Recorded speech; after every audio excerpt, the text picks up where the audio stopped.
El día de ayer sí empezamos un poquito ya tarde y pues apenitas alcanzamos a completar. Nos faltó un ponente y esperamos que hoy se pueda incluir. Pues de nuevo, ¿ya está? ¿Alejandro? ¿Ya está? ¿Qué? Bueno, pues bienvenidos a esta segunda sesión del simposio. Hoy también tenemos una pléyade de ponentes, algunos en línea, otros presencial, y damos la bienvenida a nuestros queridos colegas Olga Rocío Díaz Cancino, Tania Acosta, Luis Reyes, Marco Esteban de nuevo con nosotros, y como los pasados días también Rosa Elena y Gregorio Valeras Villegas. Algunos pequeños comentarios. Los baños de acá, les rogamos sean conscientes y nada más una persona por vez. Hay unos baños acá y hay otros baños acá. Han habido quejas acerca pues de la condición de los baños, pero yo creo que se arregla pues siendo conscientes de que solamente una persona por vez, ¿no? Bueno, pues comenzamos.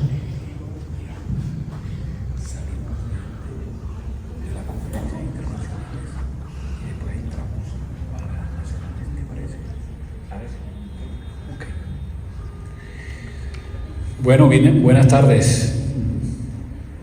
Bienvenidos, bienvenidas. Hoy la dinámica va a ser semejante a la de ayer. Eso significa que van a presentarse, con excepción de las internacionales, por razones de conexión, vamos a iniciar con las ponencias internacionales. Allí sí va a haber una dinámica de alguna pregunta, algún comentario, breve, por supuesto, y luego sí entramos con las presenciales, insisto, por razones de conexión. Entonces, vamos a iniciar con la profesora Fabiola Di Mare. Fabiola Di Mare es una docente investigadora de la Universidad Nacional de La Plata en Argentina. La Plata, como bien sabemos, es la capital de la provincia de Buenos Aires, en Argentina. Ella es una estudiosa de la comunicación, desde su licenciatura en comunicación social, y fue profesora durante varios años de la Universidad de los Andes en Venezuela. Ahora está radicada en Argentina y está como investigadora en la Universidad Nacional de La Plata. Su trabajo ha oscilado entre el estudio de revistas, llamemos clásicas contemporáneas, como El Cojo Ilustrado, sus investigaciones sobre temas diversos que estas revistas clásicas, por así llamarlas, han presentado. De tal manera que estamos en presencia de una estudiosa muy seria del tema de la comunicación y de las revistas impresas, en este caso, tanto de la Argentina como de Venezuela. Yo quiero agradecer en particular la presencia virtual de la profesora Fabiola Di Mare, que cariñosamente aceptó esta invitación de colaborar con nosotros y participar en este evento. Así que, querida Fabiola, bienvenida al Simposio Internacional Educación, Escuela y Pedagogía. Adelante, Fabiola. Muchas gracias.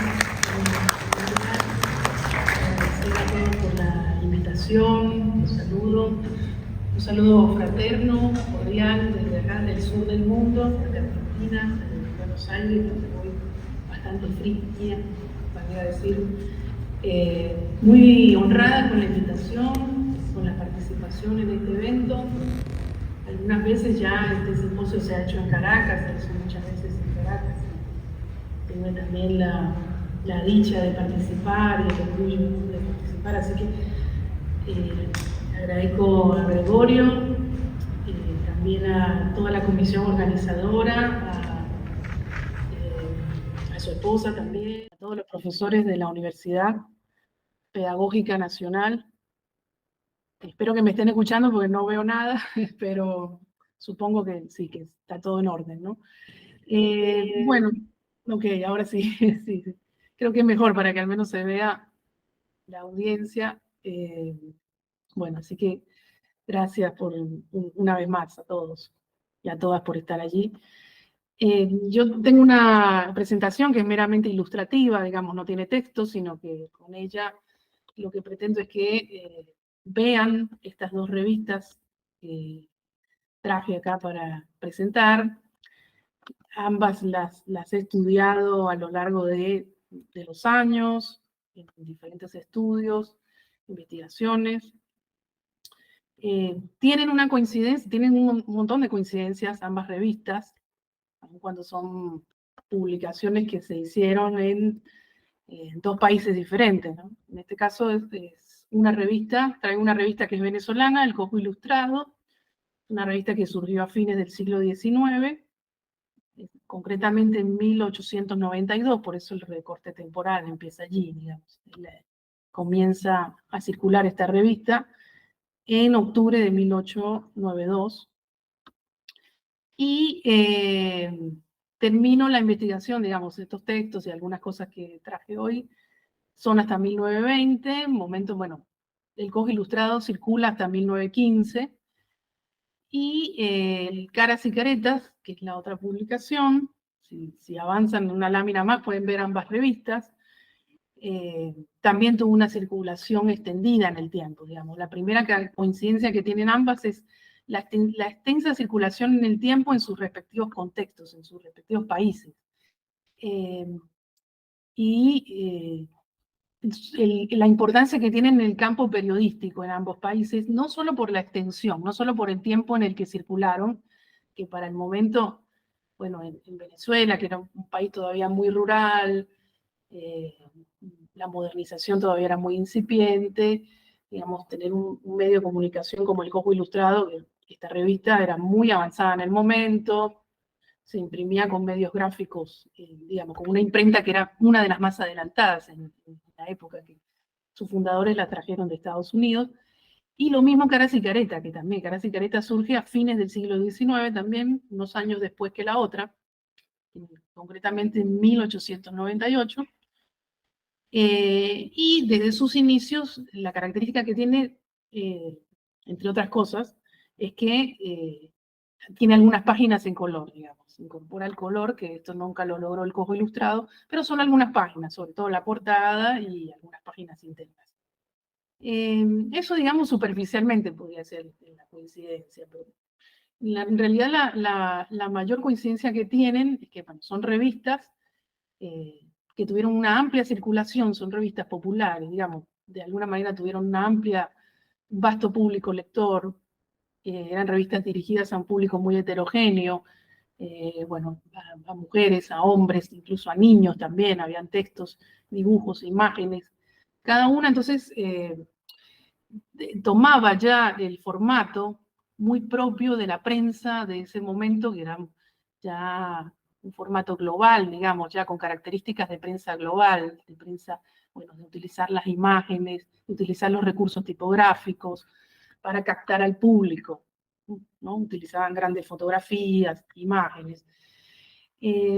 Otro elemento de importancia para ilustrar estas publicaciones es que circulaban en un momento en el que, al contrario de lo que se piensa, el mundo atlántico en ese momento tenía una intensa circulación de noticias.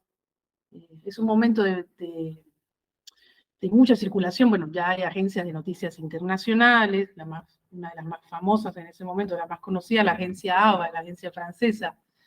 Es un momento de amplia circulación transatlántica de información.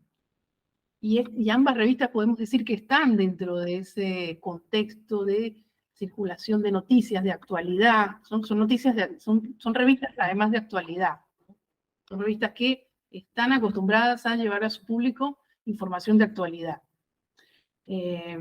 Así que, bueno, esto gracias al correo, gracias a las conexiones por barco, bueno, contrario a lo que se piensa, ¿no? De que el siglo XIX o principios del XX es un siglo, no, todavía está todo muy avanzado, todo muy incipiente, la verdad que no, la verdad que es un momento de mucha circulación de información.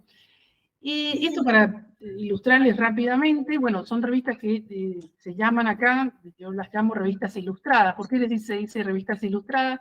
No porque no tiene nada que ver con ilustración, sino porque tienen esa característica de combinar la iconicidad con lo verbal, con los textos, ¿no? Combinan ambos recursos, lo verbal con lo textual, digamos, lo verbal, con las imágenes, y es algo muy propio de la prensa y sobre todo de este tipo de revistas en este momento, fines del siglo XIX, principios del XX. Hay una gran proliferación de revistas en ese momento en ambos países. No sé si aclaré bien, pero el Cojo Ilustrado es venezolana y Caras y Caretas argentina. Si ven un poco más, bueno, primero me voy a referir al Cojo Ilustrado. ¿Qué estudio en particular, qué inquietud traigo yo en esta conferencia? Es que si bien, bueno, estas revistas estaban dirigidas a un público heterogéneo, ya lo dije, a un público muy amplio, tuvieron una preocupación muy especial, no solo por las noticias de actualidad y por traer las novedades sobre todo de Europa, ¿no? De Europa, Estados Unidos, era como los lugares en ese momento de donde venían las novedades, ¿no? Científicas, todavía, ¿no? Científicas, tecnológicas, también culturales, ¿no? Un momento de muchos cambios en este contexto. Y algo que un proceso cultural que está atravesando en ese momento el mundo es la participación de la mujer en distintos contextos, ¿no? El feminismo está teniendo una importante significación, adquiere en este momento, y hay muchos movimientos en Europa que están luchando desde el siglo XIX, mediados, perdón, y hacia fines se acentúa más, diversos movimientos feministas que... Fabiola, habla más fuerte, por favor. No, más fuerte, no se escucha bien. No se estaba escuchando. ¿Ahora sí? Bien, bueno, les decía que en ese momento en el mundo, no sé si escucharon todo lo anterior, espero que sí. En ese momento en el mundo, bueno, toda esta intensa circulación de noticias, había muchas noticias también del feminismo, de este proceso que luchaba por la emancipación de la mujer en distintos órdenes. Por ejemplo, había mucho debate sobre las votaciones, sobre la posibilidad de la mujer votar, del sufragismo. Habían corrientes que proponían por supuesto, eran corrientes también educacionistas, que proponían también la emancipación de la mujer a partir de la educación.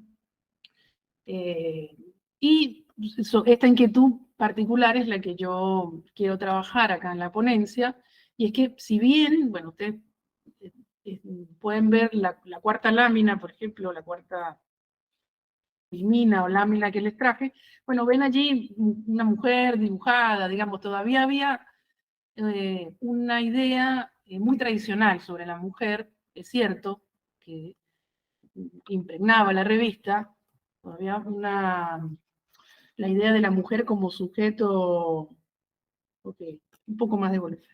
La idea de la mujer como, bueno, esa idea tradicional de la mujer como parte como un sujeto pasivo que está solamente en el hogar para la crianza de los hijos, que está para embellecerse, ¿no? Todavía hay muchas ideas que circulan sobre eso, pero al mismo tiempo también hay muchas ideas que promueven la autonomización de la mujer, la autonomización, la profesionalización, su educación, ¿no? Hay movimientos educacionistas, y estas revistas promueven eso también, destinan una ingente cantidad de material hacia dos públicos fundamentales, digamos, en ese momento, primero el público femenino y también el público infantil, que en esa época ambos grupos poblacionales se equiparaban, incluso se veían casi como iguales, ¿no?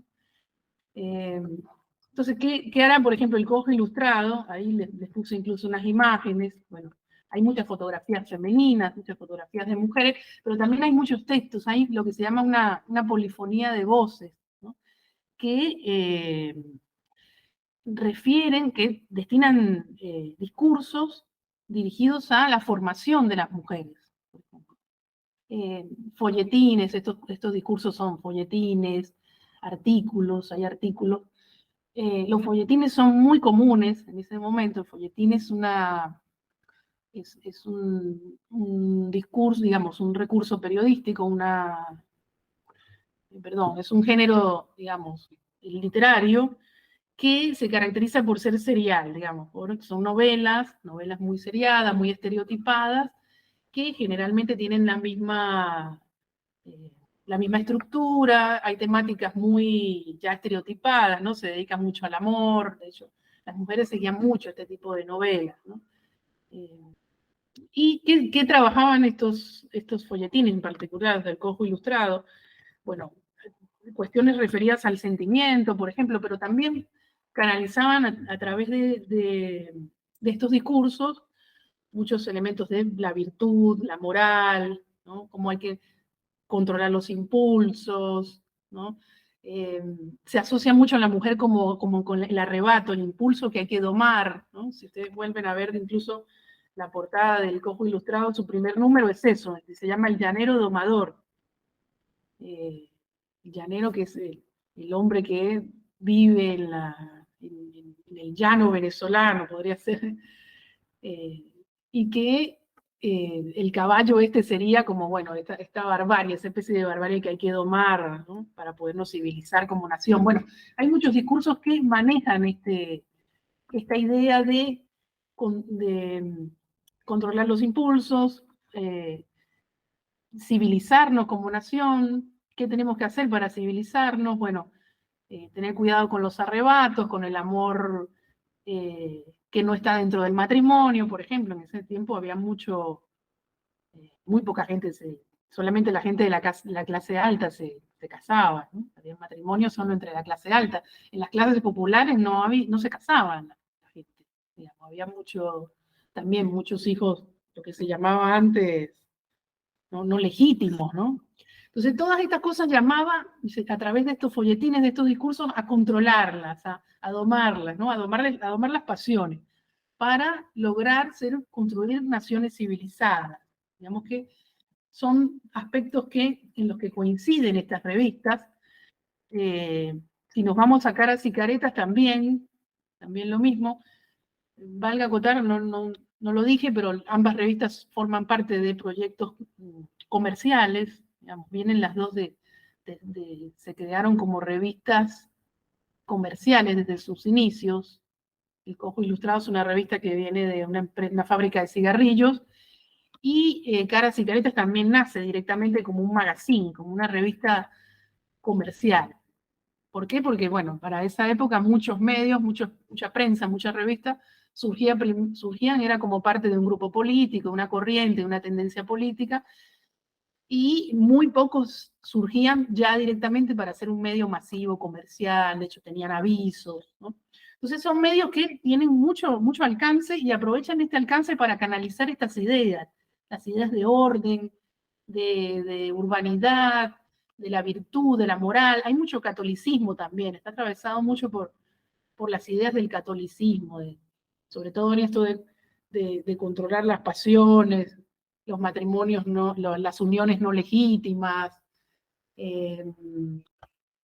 Bueno, y el Caras y Caretas también va a estar atravesado va a tener también discursos de este tipo, folletines, muchas fotografías de mujeres. Aquí les pongo una fotografía.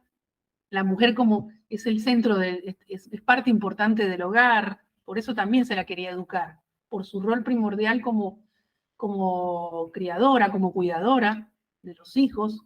Entonces debía también por eso inculcarse la educación en la mujer para que ella transmita a sus hijos estas ideas, ¿no? Aquí les pongo esta fotografía que es muy, dice familia nuclear y neolocal. Bueno, nuclear porque ya en esa época empiezan a haber familias que son más pequeñas, ¿no? Ya no son las familias ampliadas del siglo XIX, que son los abuelos, los tíos, no, ya son familias más chicas, como parte de la urbanización y de los cambios sociales que atraviesa la sociedad, en este caso en Argentina.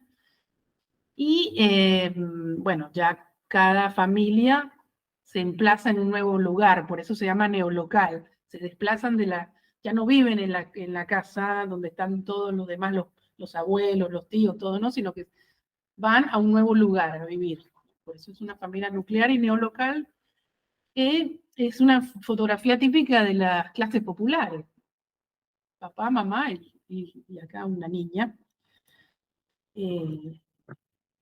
Bueno, la mujer entonces necesitaba, digamos, se la consideraba como un público que debía educarse, formarse para la sociedad que estaba transformándose, digamos, podríamos decir.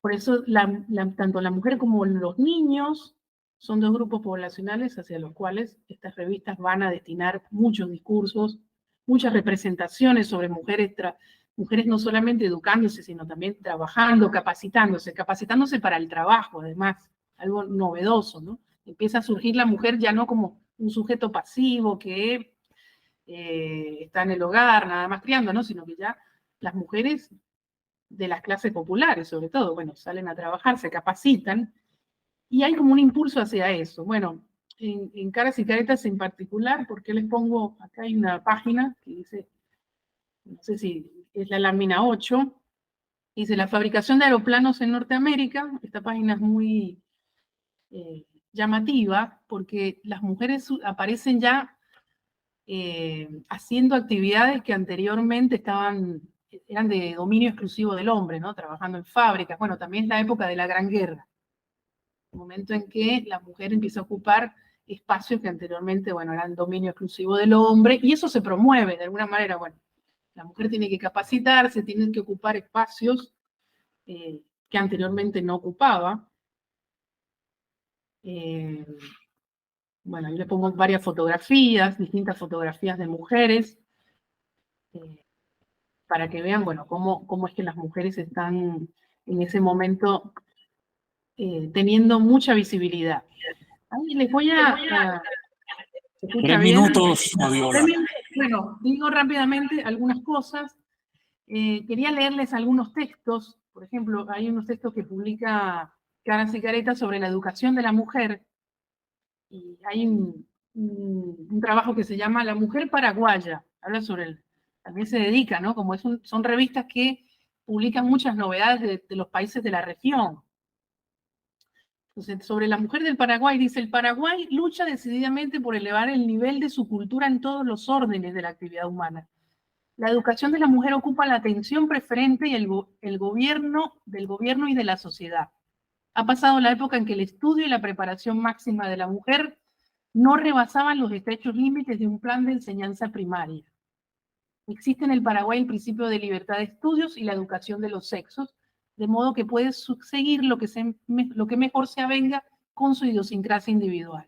Bueno, después el texto sigue, pero enaltece esa idea de que la mujer tiene que prepararse, tiene que formarse, y así como esa hay muchos artículos que promueven la educación de la mujer. Hay otro elemento que es que esta revista, en particular Caras y Caretas, va a publicar mucho sobre las maestras, las maestras normalistas, que se llaman, es decir, aquellas mujeres que están preparándose para ser educadoras. Bueno, se promovía mucho eso, primero porque, bueno, ser maestra todavía era una extensión de la maternidad, es un trabajo que se relaciona con el cuidado.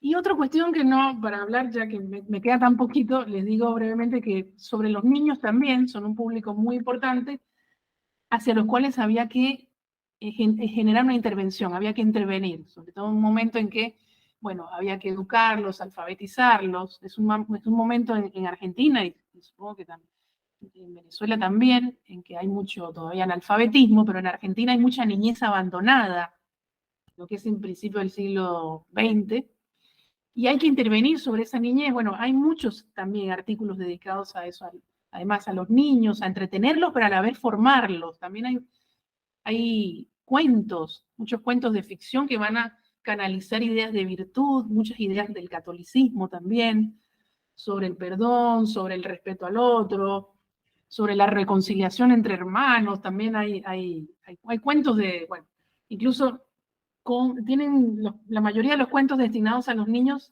manejan mucho temática relacionada con el cristianismo, con el catolicismo, muchos cuentos dedicados a eso, porque bueno, se creía que a través de eso se podían formar ciudadanos que además, bueno, tuviesen remordimiento, pudiesen aplacar sus pasiones, ¿no? En un momento en que en Venezuela, por ejemplo, había muchas guerras civiles, muchas guerras de Montonera en ese momento, y en Argentina también, bueno, es un periodo en el que hay además mucha población migrante. Hay que también tratar de asimilar a esa población migrante, muchas de las cuales algunas ni siquiera habla español. Hay que formarla con valores, educarla, con valores del catolicismo, que es lo que se promovía en ese momento. Bueno, para concluir, les digo brevemente unas líneas conclusivas sobre este trabajo.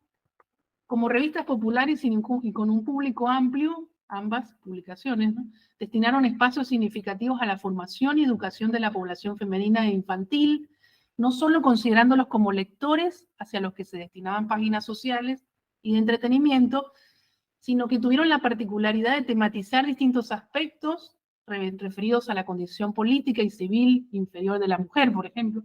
No lo mencioné, pero en ese momento la mujer tenía un estatus que no era de ciudadana por el Código Civil, y esto esto sucedía en toda América Latina. La mujer no es considerada todavía una ciudadana por el Código Civil, es decir, todas las mujeres que eran casadas, o incluso las solteras, las casadas necesitaban autorización del marido para pleitear, para trabajar, para educarse también, para cualquier cosa, para muchas actividades. Y esto en toda América Latina prácticamente. Esto ha pasado incluso la década del 20, todavía no se reformaba el Código Civil en muchos países. Yo creo que incluido en México también, porque era un tema de toda Latinoamérica. Así que en esta revista se discutía mucho eso, cómo hay que darle estatus de ciudadana a la mujer, formarla, educarla y darle ese estatus.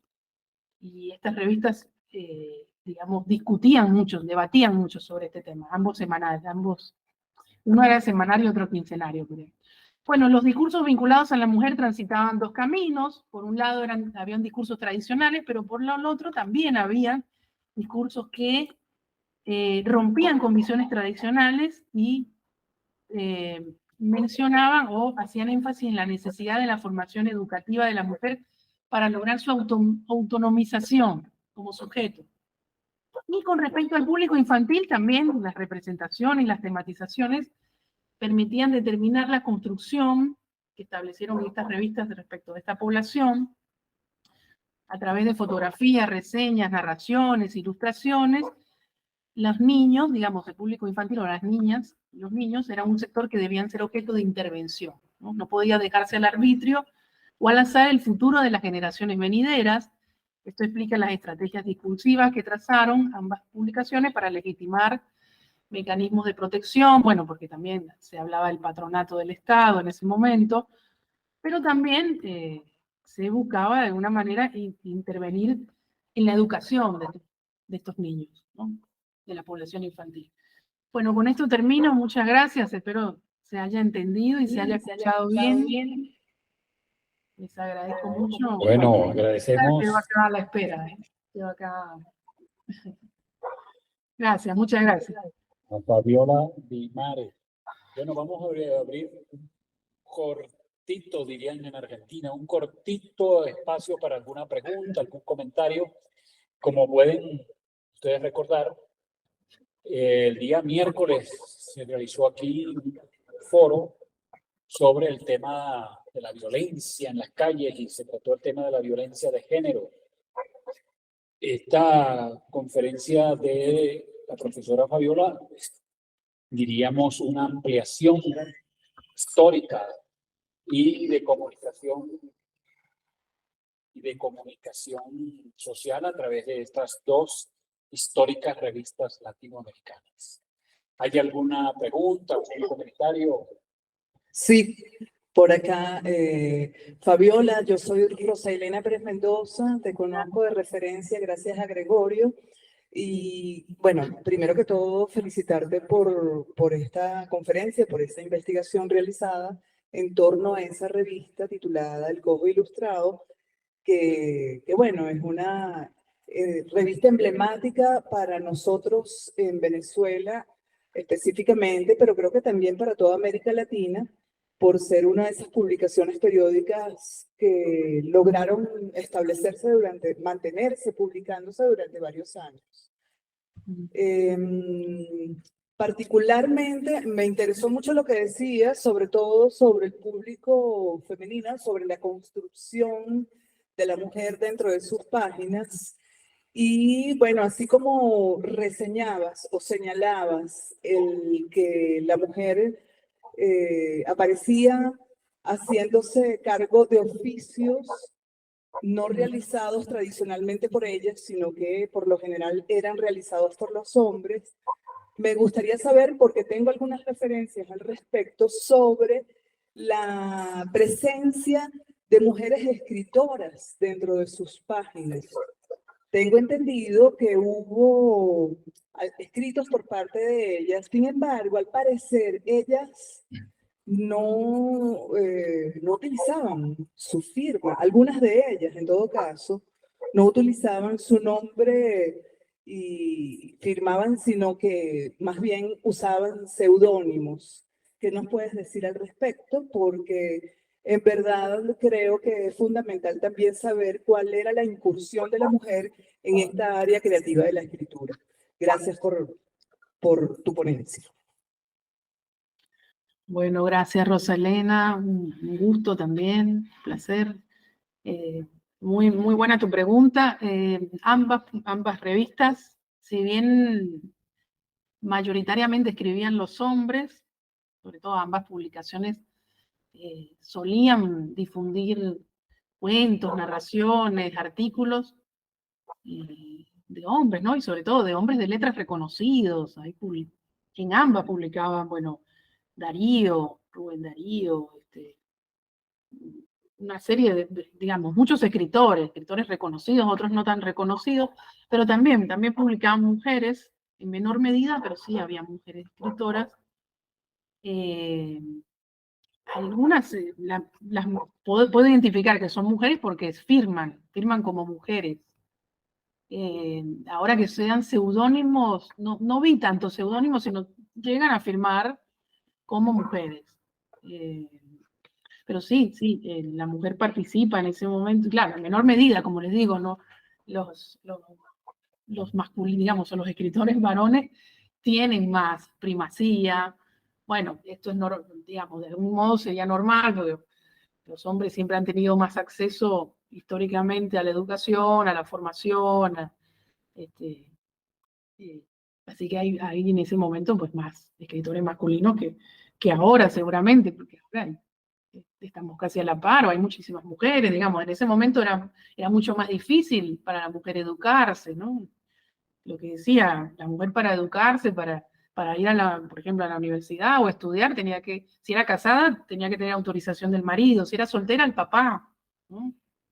Entonces, todavía una visión muy tradicional, pero sí, publicaban mujeres. En ambas revistas llegué a ver, digamos, textos de ficción, sobre todo, textos ficcionales. Más bien en ese género de ficción se podía ver alguna que otra vez, mujeres, ¿no? Y en particular en la época de la Gran Guerra, vemos la mujer participando, pero quizás más cumpliendo, bueno, la época de la Guerra Mundial, muchos hombres se fueron al frente y bueno, las mujeres empiezan a asumir roles, sobre todo tienen que sostener la producción y llaman a las mujeres a asumir estos roles. En este caso, esta página que mostré es una página de una industria en Estados Unidos. Así que la revista estaba haciendo referencia a eso, a cómo ahora las mujeres están teniendo más participación, ¿no? Un poco hablando de esa novedad, ¿no? Una novedad que viene del mundo moderno, ¿no? Lo ponen como también algo de actualidad, algo de novedad. Muchas cosas relativas a las mujeres son tratadas además como una curiosidad, ¿no? Curiosidades del mundo anglosajón, miren lo que están haciendo las mujeres. Entonces, bueno, es una producción de sentido igual. Generaba, digamos, algún tipo de efecto en los lectores ver esto, en las lectoras femeninas. Es lo que digamos, ya que utilicen el anonimato, no el anonimato, sino seudónimos, no lo tengo tan claro, pero de que participaban como escritoras, sí, lo hacían. Bueno, Fabiola Di Mare, nuestra querida doctorísima, muchísimas gracias, querida. Un abrazo fraterno. Bueno. Y por favor, otro aplauso para la profesora Di Mare. Repito la dinámica de la tarde, ¿no? Vamos a cerrar con las 3 conferencias en línea que tenemos por el tema de conexión y luego continuamos con las ponencias presenciales.